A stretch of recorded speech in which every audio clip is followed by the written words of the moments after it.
So you came to this boot camp what month? I forget, March or when? October last year. What would you say without us telling you we're going to ask you this first? You want to know like 3 or 4 lessons you're saying? Yeah, everything has been a learning process with naturally. You've worked with these guys, so. I've been working with Steve and Chuck all along. Okay.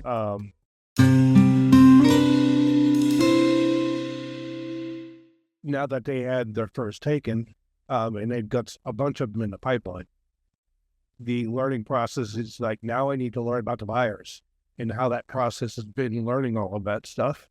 Okay, so first, real quick, Steve, tell these guys what market you're in and what you do aside, because you're not full time. What else you do, and then that'll be a good. And then why you came here. Then we can go to lessons. Yeah, that's good. Yeah, sure.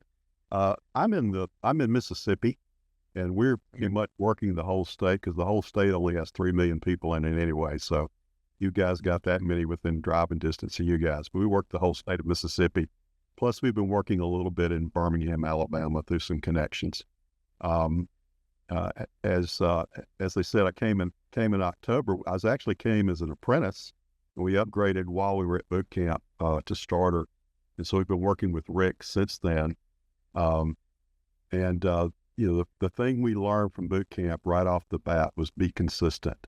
And so almost as soon as I got back, I hired a VA because my W-2 job is with a estate and tax planning company, and I'm in front of the computer all day doing software plans, and so it's really hard for me to get on the phones during the day. So we made the decision to invest in a VA, and she is consistent. She works about 10 hours a week, and she consistently calls 40 to 45 people a day in those 2 hours, and we generated almost all of our leads through her. The other thing, we use REI Black Book, and we really have taken advantage of the workflows that are in there.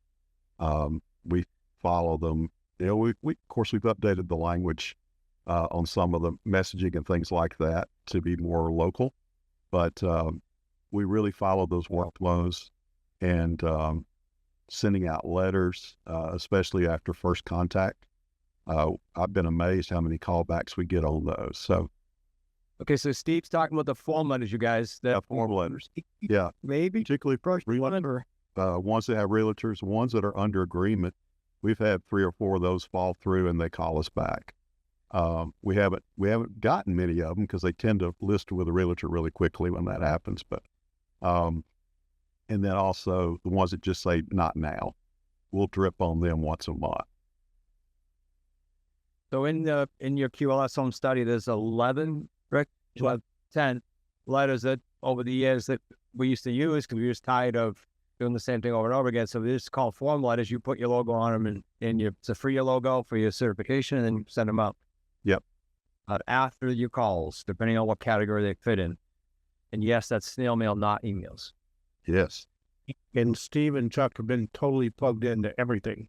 And Steve does nightly accountability with me. Yeah. And they are very coachable. Yeah, and so that buyer, they had a buyer signing last Friday, and then it got extended till the 19th of June. Is it? Yeah, we've closed with the seller as of yesterday, so that we got that. Right. And that was a sub 2, right? It was a sub 2. Yeah, no owner financing. It was a rescue case. It was a young couple that had gotten upside down in their house. They were moving away. They were ready to walk away from it. So we were able to pick up the house for the balance of the equity in the house. So that's their first deal, you guys. And all 3 paydays was like 47? 47, right. And that closes the 19th. So, well, congrats. But that's these guys that hear the journey, especially while you're busy with your JOB. Yeah. Do you guys have any questions for him since we did that? And then we took Dave away from his family in Hawaii, so we'll ask him a question or two. Any for Steve? You guys? Yeah. Quickly, Steve, you talked about kind of the drip process on the not nows on a monthly basis that you're following up. Is your VA doing that too, or? No, I've got it set up in a workflow, and until they opt out, I consider them opted in for text messages. And I've had one pushback in the whole time I've been doing this, dripping with text messages, because it's a simple text message. Hey, have you sold your house? Hey, you didn't buy a new house. And so I'm not pressing them with a bunch of words. They can give me a yes, no answer, and a lot of them do. They just give me a yes, no answer, and I thank them for responding and continue to move on. So, Thank you. but I also find out a lot of times when they have sold their property and I can quit dripping on them. I'll ask them if they've sold it, and they'll say yes. And they're out of my queue at that point, and it's that fewer that I have to deal with.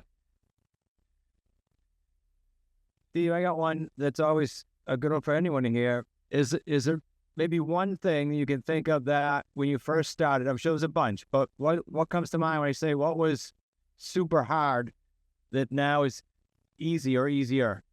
Oh, that 500 really picking up the phone. Yeah. Yeah.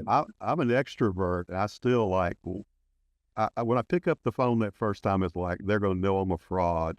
And then I realize, 99% more than they know. If I could just tell you guys that, not going through QLS, you'll know 99% more, because obviously you're having to educate every time somebody answers for the most part. You're having to educate on what owner financing or lease purchase or sub-2 is. And so you already have all this knowledge. And so just think about that before you pick up the phone. Like, I know this. And even if I don't know their answers, I know more than they know. Cool. Steve, I appreciate it again. If you guys have any other questions, I'll have Dave introduce himself so you get a little different area, different take, and then we'll let him go back to his vacation. Is that good? Yeah, man. Yeah.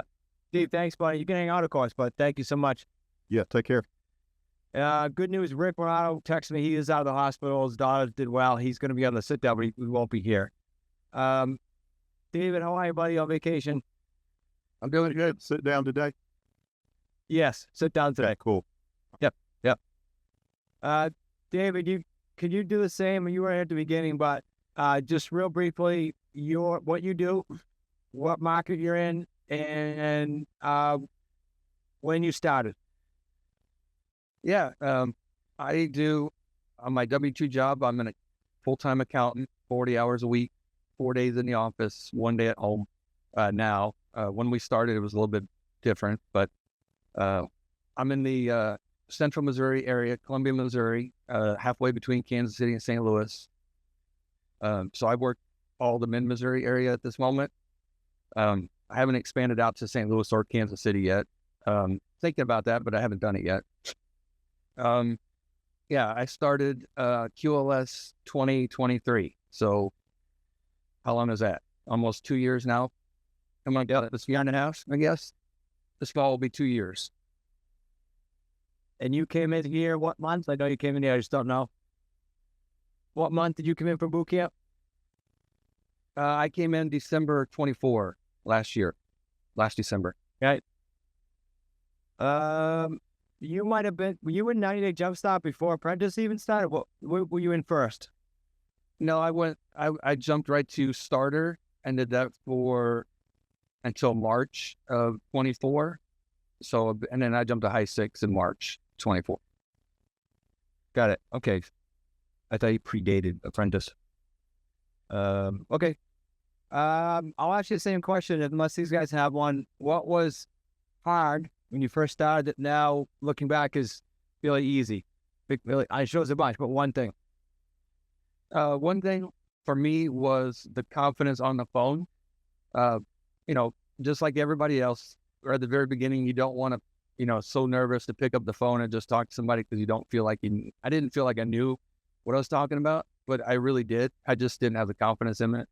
And then once I went to high 6, that really changed for me. I rearranged my schedule. My schedule at the time was 8 to 5. So I rearranged that, went in earlier so I could make phone calls in the afternoon. That made me feel more comfortable and less tired than having to do it at night, every night. So once I made those small tweaks, I feel, I'm still getting nervous on the phone, but I know that I got to go forward and work through that hurdle every day. But now, like even when I'm on vacation, I kind of miss not making the dials sometimes, Yeah, he's in Hawaii. Down much. I mean, it's not killing me that much over here right now, but I mean, yeah, at the end of the day, I'm like, hey, I didn't make any dials today, and I feel bummed out a little bit. I remember critiquing your calls, and maybe Rick knows why, but so how did you got good fairly quickly relative to a lot of people? So tell me what you did. Did you role play? Did you just listen? Because this is important. I remember listening to your calls. I'm like, this is good. He's good already. Not sure where to get started? Go to smartrealestatecoach.com/get going for free books, strategy calls, and a whole bunch more. We're going to help you get going the wicked smart way. We've been after this for over a decade doing exactly that. Yeah, the script part. I mean, my background like is aircraft mechanics. So when we hit at the scripts, you go 1, 2, 3, 4. That was fine. I didn't have a problem with that because I knew exactly ask this question, go the next question. My problem was when they converted to off that question and went totally random. I didn't have any confidence going through that part of it. It's still taking me a long time to get to there, but I'm working on it. That's awesome. And you have how many takens? And you have a sold, right? Rick is sold. I do have a sold. Yeah, I had 2 takens. The first one was from a letter. Was I think a realtor letter, if I remember right. And then it took a while because they were had just re-signed for 6 months and it had an exclusive clause, so they had to pay a lot of money. So we waited for that to expire, and then we did that, and then we did 4 months on that one. But it just we couldn't find a buyer for that one. It was I feel it's like it was in a tougher market than I realized it was. And then at the same time, just 3 weeks after that taken, I got another taken, which was the AO, and we have sold that one since then. And that was, I know it's only one payday, but it was it all up front, or you have still some of that dripping in?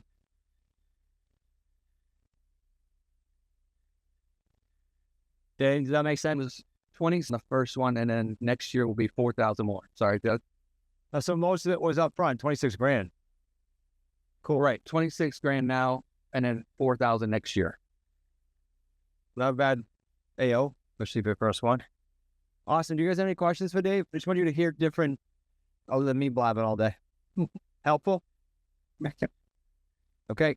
David, again, you can hang out with like Steve, but I'm pretty certain you'd rather be in Hawaii, so I appreciate you jumping out for the. No problem. I appreciate it. Yeah, it's a little overcast right now, but I'm sure the sun will be fine. We feel bad for you. I know. Don't feel bad for me. It's all right. Thanks, buddy. All right. Thanks, Chris.